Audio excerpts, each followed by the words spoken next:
All right, so we're diving into Hamlet, We are. and specifically Act 3, Scene 3. Yeah. One of the most, I think, pivotal scenes in the whole play. Yeah, I think so too. Lots going on. Lots going on. We've got Claudius, who's kind of freaking out about Hamlet. Oh, We've yeah. got Rosencrantz and Guildenstern caught in the middle. Polonius is, up to his usual shenanigans. Really, mate. And then, of course, Hamlet is struggling with, like, the biggest question of the play, which is to be or not to be. To avenge, right. To avenge or not to avenge, yeah. It's the big question. Yeah. And we're going to see, all of that start to really come to a head in this scene. Yeah, and I think, this is where Shakespeare really cranks up the tension. Right. We see these characters making choices that are going to have, like, huge consequences later on. And we also get a glimpse into their, like, deepest fears and desires. It's like pressure cooker about to blow. Okay, so let's start with Claudius.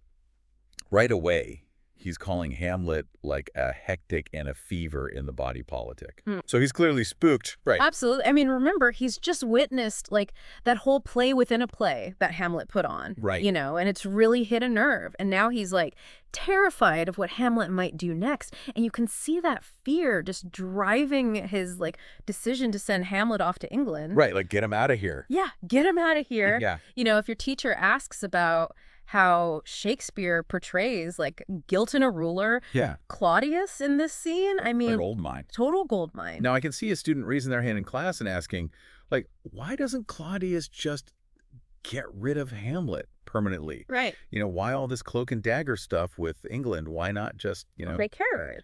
Yeah. Right, right. And that's a question that gets to, like, the heart of Claudius's character, right?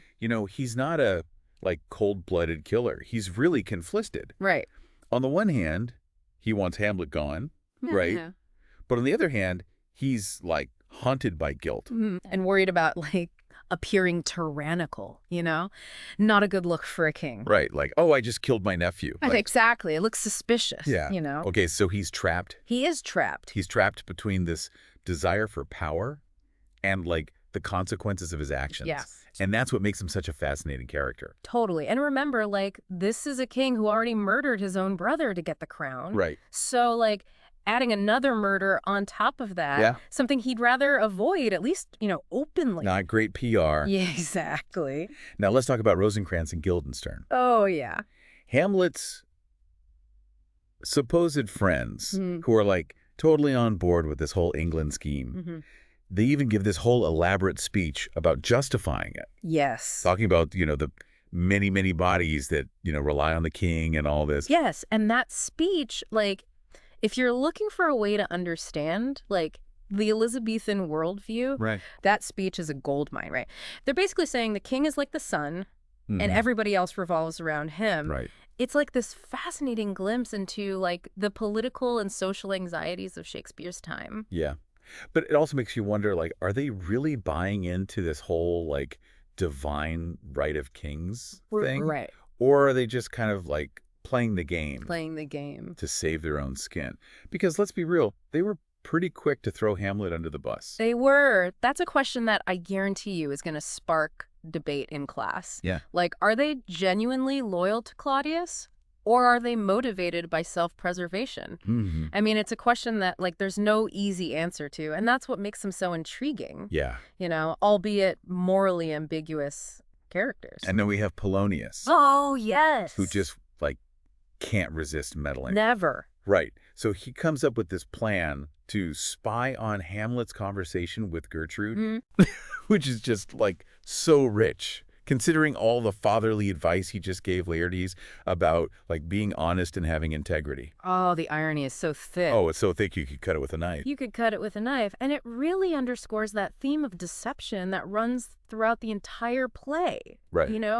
Everybody spying on everybody else, creating this, like, atmosphere of paranoia and distrust. Yeah, and it makes you think, like, is Polonius really concerned about Hamlet? Right. Or is he just trying to, like, suck up to Claudius? Curry favor. Yeah, it's like he's always got one eye on, like, his own advancement. Totally. Even if it means using his own children as pawns. That's a great point. I mean, Polonius is like a master of playing the political game. Yeah. But, is he a loving father or just a manipulative schemer? Maybe he's a little bit of both.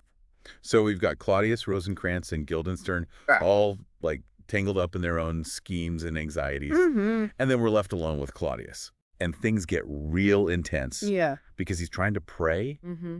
but he's clearly wrestling with some serious guilt. You can practically hear the chains rattling. This is where the language gets so powerful, too. Oh, like, yeah. Shakespeare uses words like rank, foul, cursed hand, like, just to convey the depth of Claudius's inner turmoil. And this is where, for any students who are, maybe you'd be writing an essay about the nature of guilt and redemption, this is where things get really, really juicy. For sure. Because Claudius seems genuinely remorseful, right? He does. But is he really able to repent? That's the million-dollar question, right? I mean, look at the language he uses. He calls his crime a brother's murder, you know? He acknowledges that he's in the wrath of God, but then he, admits that he's not willing to give up what his sin has gained him. The crown, his ambition, Gertrude. So he's stuck. He's stuck. He wants forgiveness, but he's not willing to pay the price. Right. And right at that moment, Hamlet walks in. Talk about dramatic irony. Oh, man. Right. The irony is thick here. Oh, it's so good. He's got Claudius right where he wants him, right? Seemingly vulnerable, praying. Mm-hmm. But then he hesitates. Why? Yeah, why? Why does he wait? Yeah. Well, let's look at Hamlet's own words, right? He says he doesn't want to kill Claudius while he's praying because, then Claudius might go to heaven. Right. Hamlet wants him to suffer in the afterlife, to be damned and black as hell, Yeah, he wants him to go to hell. Yeah, exactly. It's not just about revenge, right? It's about the kind of revenge. So Hamlet's playing the long game here. He is. He wants Claudius to pay both in this life and the next. Precisely. I mean, Hamlet's understanding of justice goes beyond, earthly punishment, right? It's tied to his religious beliefs, his moral code, and maybe a desire to, inflict the same kind of suffering that his father endured. And he ends with that chilling line, "Is physic, but prolongs thy sickly days." It's like a promise. It's like he's promising Claudius more suffering. Yeah, it totally is. That line really underscores his decision to delay, and it's just that he has, a more elaborate plan in mind. Yeah. Right, and I think that is, a turning point in the play, where Hamlet chooses a path that is gonna have, devastating consequences. Yeah, so we've got Claudius riddled with guilt, but unwilling to give up power. Yeah. We've got Rosencrantz and Guildenstern playing a dangerous game. We got Polonius lurking in the shadows. And then we got Hamlet grappling with, the moral complexities of revenge. Yeah. And this is just Act 3, Scene 3. And we're just getting started. I know. Buckle up, everybody. I know. There's so much more to unpack here, from, the psychological nuances of all these characters to the broader themes of, justice and morality, the corrupting nature of power. So much to talk about. So much to talk about. All right, so let's take a deep breath. Let's dive even deeper into Act 3, Scene 3. Let's do it. Because I have a feeling things are about to get even more intense. They always do with Hamlet. Hamlet's decision to, hold back. Yeah. It's one of the most, debated moments in the entire play. Oh, yeah. I mean, it's a choice that's kept, scholars and students, scratching their heads for centuries. I can see why. I mean, he's got Claudius right there. Yeah. Seemingly vulnerable. Right. Perfect chance to strike. Yeah. But Hamlet, being Hamlet, overthinks it. What's going on in his head? Well, this is where I think we see, the incredible depth of Hamlet's character. He's not just some, simple revenge-driven hero. Right. He's thoughtful, he's introspective, he's even tortured by the potential consequences of his actions. So killing Claudius in cold blood while he's apparently praying, it just doesn't sit right with him. So he's worried about sending Claudius straight to heaven. I mean, seems like a risky bet considering, there's already a vengeful ghost in the picture. Yeah, but it's a risk Hamlet's not willing to take. And I think it highlights the, deeply religious context of the play. Remember, this is Elizabethan England. Right. The ideas of heaven and hell and sin and redemption were very real to Shakespeare's audience. Right. So Hamlet wants to make sure that Claudius faces, the full weight of his crimes, not just in this life, but in the afterlife, too. So it's like he wants to be the ultimate judge, jury, and executioner, deciding Claudius's fate for, all eternity. Ooh, that's an interesting take. And it raises another, crucial question. Does Hamlet even have the right to take on that role? Right. Does any human, this is where I think the play starts to grapple with some really heavy, ethical dilemmas. Yeah.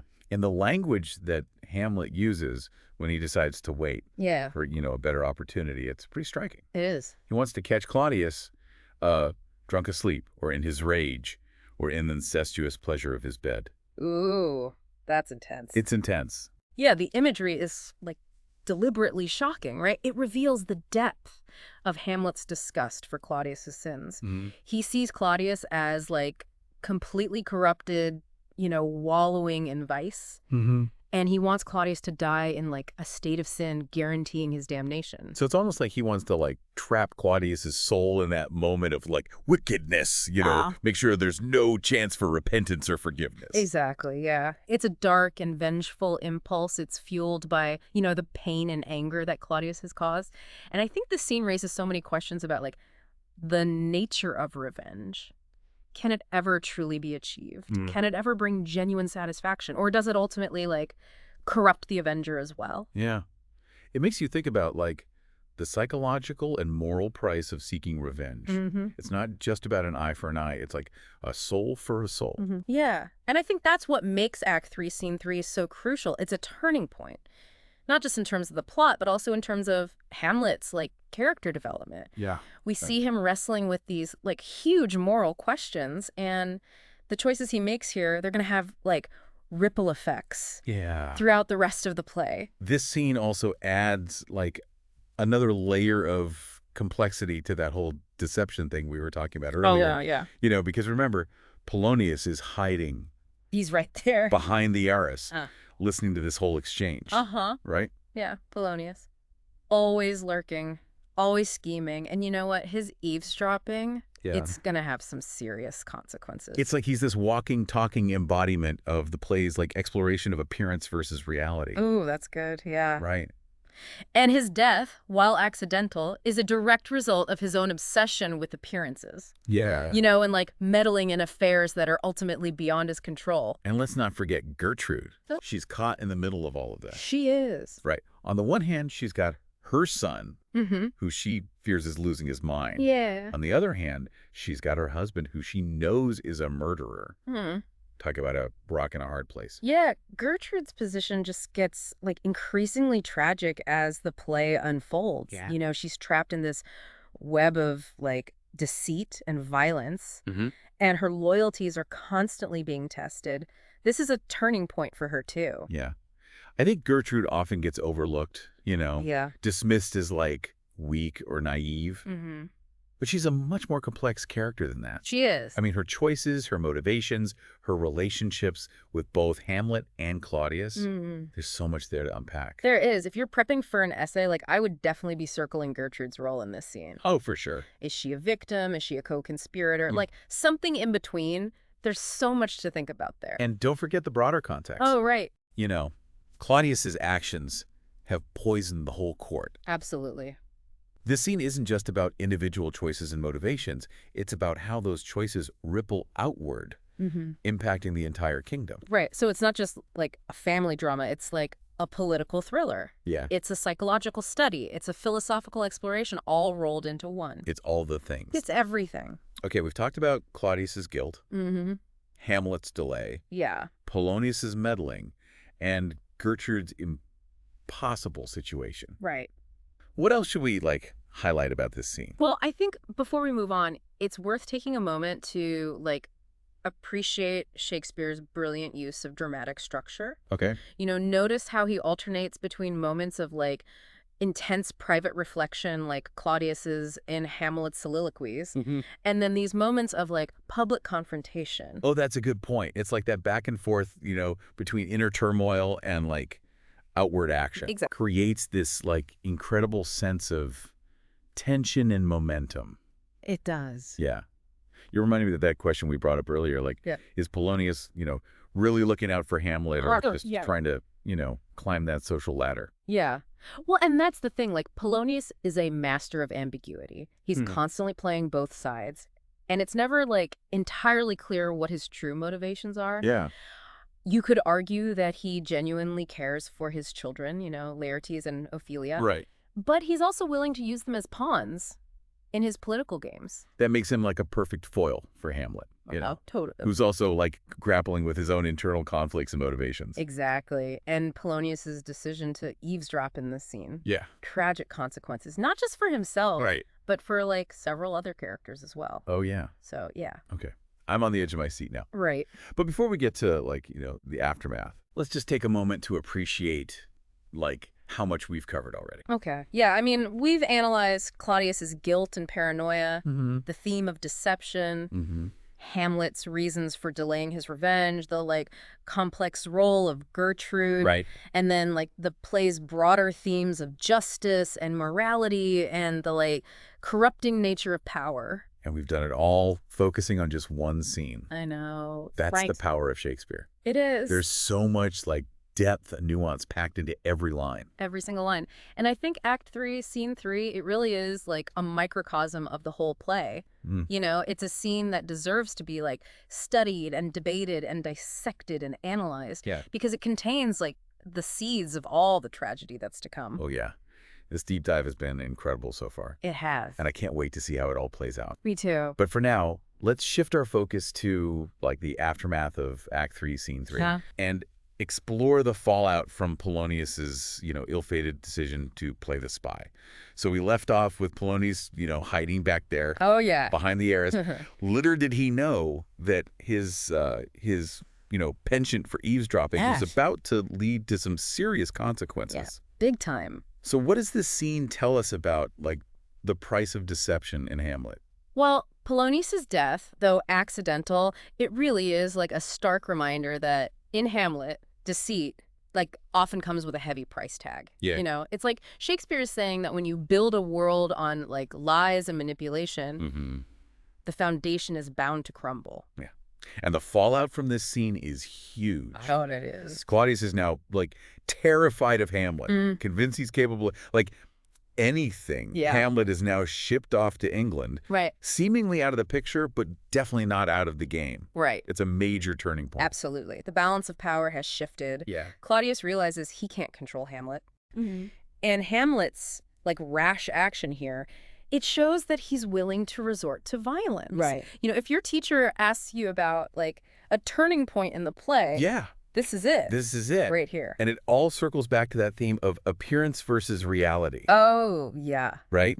Polonius, literally hiding behind a curtain, becomes like a symbol Yes. of the play's obsession with, like, hidden truths and facades. Oh, that's a great connection. Right. Yeah. It's not just what it seems. Polonius's death, like, you know, as a direct result of his own scheming and obsession with appearances, it serves as, like, a cautionary tale for anyone who tries to, like, manipulate the truth. Yeah.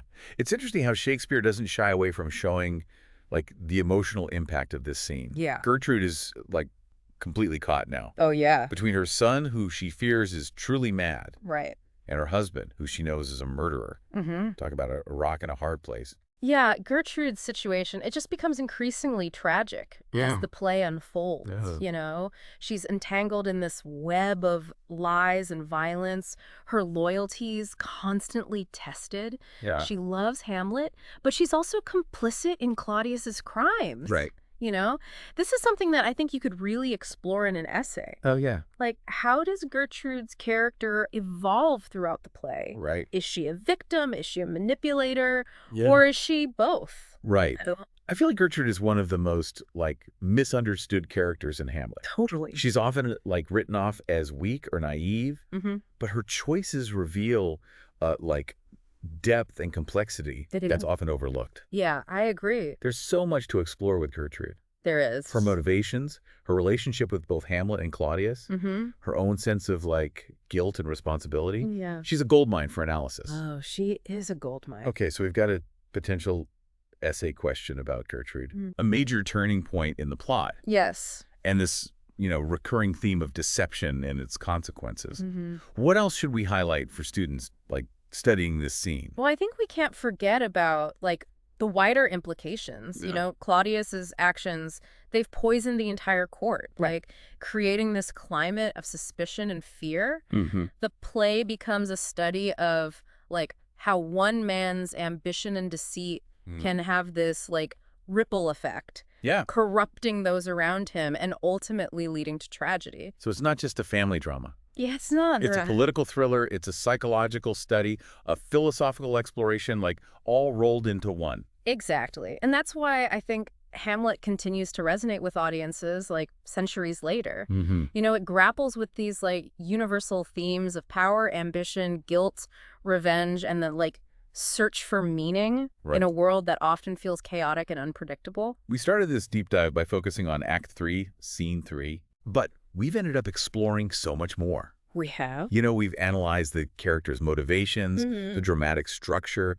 the recurring themes, and the broader implications of this, like, pivotal moment in the play. It's been a journey of discovery. It has. You know, peeling back the layers of this, like, complex and timeless masterpiece. Yeah. And hopefully we've given students the tools to, like, approach Hamlet with a fresh perspective. Yeah. To see beyond the surface and grapple with the big questions the play raises about human nature and morality and the, like, enduring power of storytelling. Yeah. And remember, like, studying Shakespeare, it's not just about, like, memorizing lines or identifying themes. Right. It's about, like, engaging with the ideas and the language and the characters, like, on a deeper level. Yeah. It's about asking questions, challenging assumptions, and finding your own interpretation of this, like, timeless work of art. So as you continue your own exploration of Hamlet, keep in mind, like, the lessons we've learned from Act 3, Scene 3. Think about the choices the characters make, the consequences they face, and the enduring questions the play poses about power, justice, and, like, the human condition. And never underestimate the power of, like, a single scene. Yeah. To illuminate the complexities of a great work of literature. That's right. Happy reading, everybody. Happy reading.